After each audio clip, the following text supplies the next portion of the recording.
these are my new Hoka Rincon 3s. Okay, and first thing I noticed straight out the box, look at that colour, love it. But there's more to these than just the colour. These are the latest evolution of Hoka's Rincon range, here are my Rincon 2s. Okay, very trusty shoe, they've done me really, really well.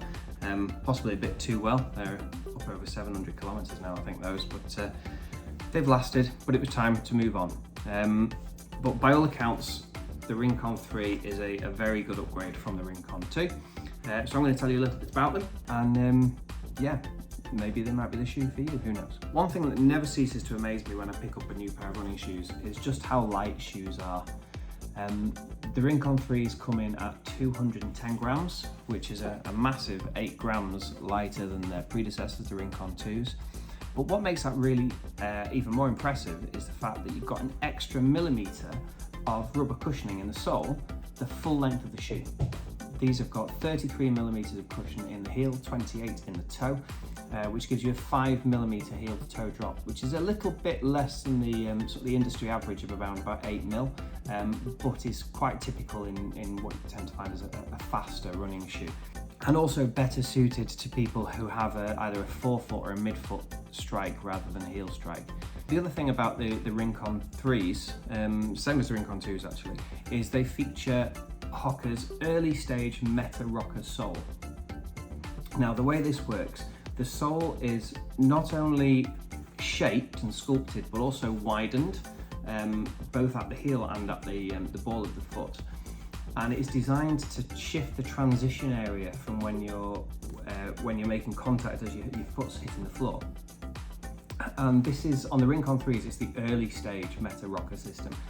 So what this does is it actually moves the transition back a little bit to the inner end of the metatarsals, so a bit closer to the heel. So you're not actually running off your toes, you're running off the ball of your foot a little bit further back.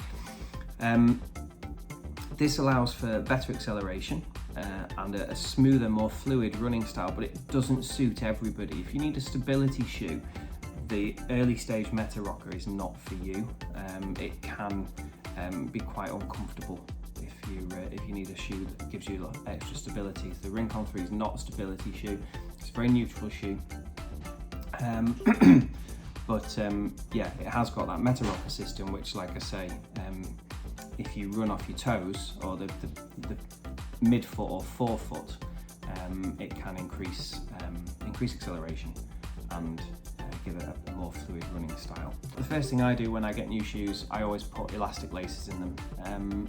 Just personal preference, I find it easier for when I'm doing triathlons or brick sessions. It just helps me be able to get the shoe off and on that little bit quicker.